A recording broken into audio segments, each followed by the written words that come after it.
yang tak baik, ataupun dia lantik diri dia sendiri jadi menteri keuangan, jadi menteri ekonomi, lantik diri. Kan senang ni, kan nampak tak nampak, tak ada baik saya cakap macam tu. Tak nampak, tak faham, tak ada baik saya cakap. Itu disebut dalam Quran, bukan saya sebut. Maknanya sama ya. Maknanya takkan ada orang kafir. Contohlah, saya ini disebut yang ketua negeri apa dia tu? Kalau yang bukan menteri besar, ketua menteri. Saya ketua menteri. Saya datang ke Puncak Alam. Sejarah kawan-kawan di Surah Furqan ni, antara tujuan nak tanya lah, ada tak orang Islam, orang Melayu, dia ada supermarket macam Tesco, menyediakan keperluan untuk orang Islam semua lah, pakaian, sayur, semua ada, tak ada, tak ada. Kalau tak ada, saya sebagai ketua menteri nak bagi sumbang yang kepada tuan-tuan, buka satu supermarket biar diusulkan oleh orang Islam. Ada? Tak ada. Ataupun ada tak kat Puncak Alam ni, di Al-Khaliah ni, ada buka kedai servis kereta, ada tayar ke? Tak ada. Kalau tak ada, saya sebagai ketua menteri nak bagi modal supaya orang Melayu, orang Islam buka kedai servis kereta, servis tayar. Ada datang? Takkan datang. Kalau ada, nak suruh tutup lagi ada. Bil kada bi ali fir'aun. Allah sebut situ, walladzina min qablihim, yang sebelum Fir'aun pun sama ya. Maka dia sebut di situ, Fir'aun ni yang lainnya semua kafir. Akhirnya sampai kepada yang keadaan dah maksimum lah, mengaku jadi Tuhan, sombong bongkak. Itu tanda-tanda bila pemimpin tu sampai ke peringkat penyelewengan, tak boleh nak dibendung, nak rasuah penyelewengan, zalim dan sebagainya, dan dia itu sombong bongkak, seolah dia mengaku jadi Tuhan, itu tanda nak jatuh lah. Satu kepimpinan kerajaan yang berlaku keadaan. Nah, itu disebut dalam Quran. Maka sebagai penutup dia, kita nak tanya, Fir'aun ataupun Bani Israel Yahudi ni, yang namanya keturunan Fir'aun tu, ada tak lagi sekarang? Ada tak? Ada. Tuan kita cakap ada. Dia kan dah musnah, hancur dalam Laut Merah. Itu Fir'aun dengan tentera ya. Generasi dia masih ada. Maka generasi Fir'aun yang ada sekarang ni, generasi yang keberapa? Generasi yang keberapa? Generasi Fir'aun yang ada sekarang ini generasi yang ke-46. Siapa dia? Yang memerintah dunia sekarang. Siapa? Yang namanya King Elizabeth. Itu generasi Fir'aun yang ke-46. Ni kita kena lihat sejarah. Ada dalam kitab yang namanya Al-Bidayah wa Nihayah. Kitab tu tebal-tebal, besar. Kalau kita beli satu set tu, satu amari tu, tak cukup lah. Dia punya besar, Al-Bidayah wa Nihayah, menceritakan sejarah manusia daripada Nabi Adam sampai hari akhirat. Al-Quran sendiri lebih setengah cerita tentang sejarah. Nabi menyebutkan siapa yang memahami sejarah seolah-olah dia hidup di zaman sejarah itu berlaku. Maka itu, ini sejarah King Elizabeth, generasi yang ke-46 daripada Fir'aun. Seluruh pemimpin-pemimpin besar dalam dunia, di Itali, di Rusia, ataupun yang namanya di Perancis, semua adalah di kalangan generasi Fir'aun. Mana dia? Yang jaga ekonomi, yang jaga politik dunia yang ada sekarang ni adalah kumpulan-kumpulan datangnya asal dari Fir'aun. Ingat, Fajarat bin Husdata Ashrata Aina. Bila Nabi Musa ketuk batu, haus dah tak ada air, terpancut 12. Mana Bani Israel ni, yang namanya Bani Israel, dia ada 12 kumpulan besar tersebut. Tapi sekarang ni dia dah berpecah pada 72. Kita 73, dia 72. Lebih kita satu ya. Kita berpecah pada 73. Selamat satu ya. Dia 72. Semua tak selamat lah. Itulah Allah Alam. Tapi yang besar ni dia ada 12. Yang jadi Yahudi itu yang guna kitab Talmud. Dia jadi Kristian, Masihi.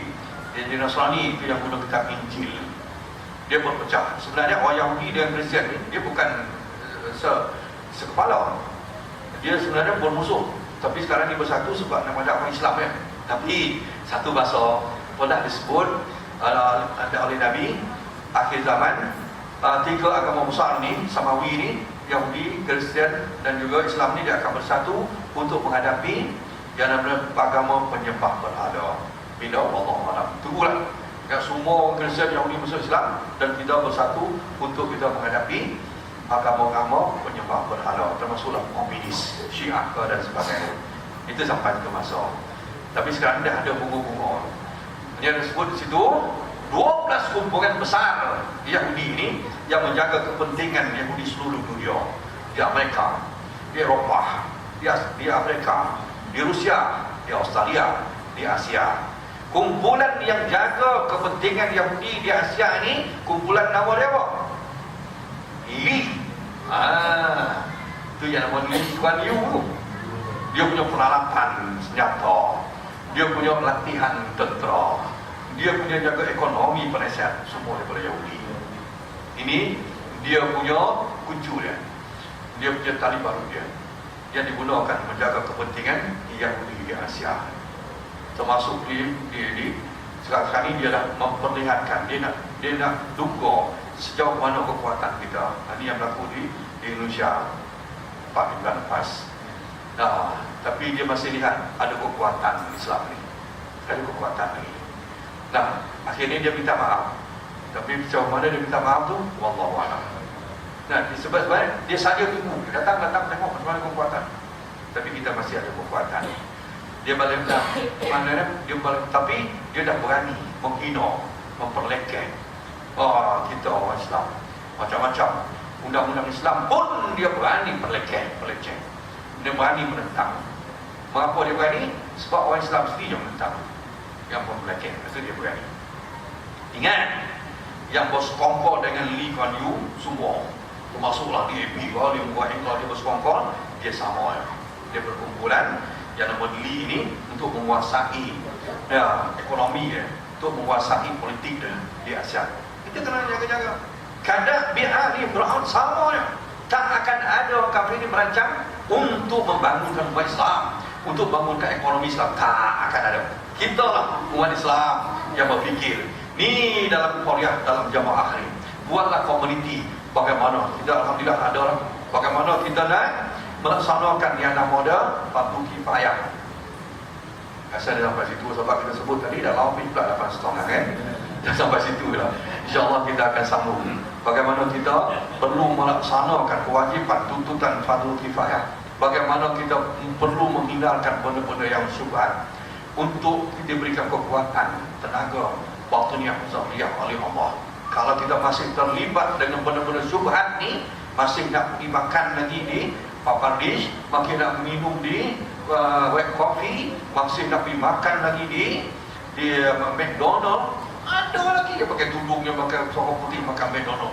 Apa punya merayu orang Islam ni? Allah.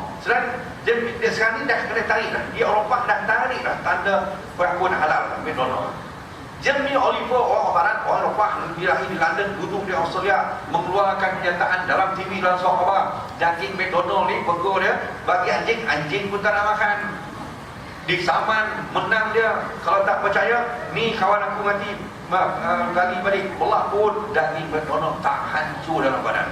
Dia mendakwa, ni dia hebat daging McDonald, simpan 20 tahun, tak rosak, tak hancur. Pakai mana? Tak hancur, tak rosak. Kuman pun tak nak. Anjing pun tak nak. Kita pergi makan, lebih tahu daripada cakap marah orang. Itulah sekarang. Mari itu kita akan sambung dalam kuliah akan datang. Benda-benda yang syubhat ini bila masuk dalam badan mengeraskan hati kita. Susah kita nak menerima, susah kita nak menerima kebenaran. Maka jauhkan benda-benda yang banyak. Tak sempat nak sebut malam ini. InsyaAllah kita sambung dalam kuliah yang akan datang. Ada kalau ada soalan, ada soalan. Kata buka soalan kan tidur pula malam ni kan. Ustaz minta buka lah, ada tak? Tak ada. Itu dia tak suruh tutup capek lah tu. Kalau kita tutup sekadar itu, saya mohon maaf kelemahan kurang kesilapan. Jumpa lagi insyaAllah.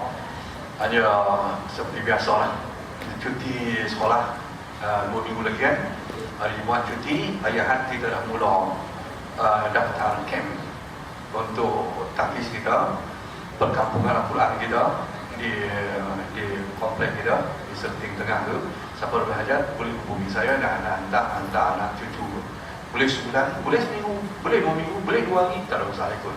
Tapi kalau sebulan 450, naik RM50. Tapi tak ada GST. Barang naik ni dah RM450.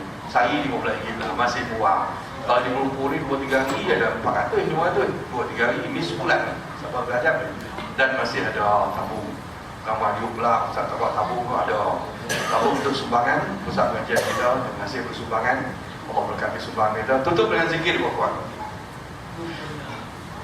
Ya Zal Jalali wal Ikram, Ya Zal Jalali wal Ikram, amitna ala dinil Islam. Rabbana atina fid dunya hasanah wa fil akhirati hasanah wa qina azaban nar wa adkhilna al-jannata ma'al abrar ya aziz ya ghafar ya rabbal alamin. Walhamdulillahi rabbil alamin. Taqabbalallahu minkum minna wa minkum taqabbal ya karim wa billahi taufiq wal hidayah. Wassalamu alaikum warahmatullahi taala wabarakatuh.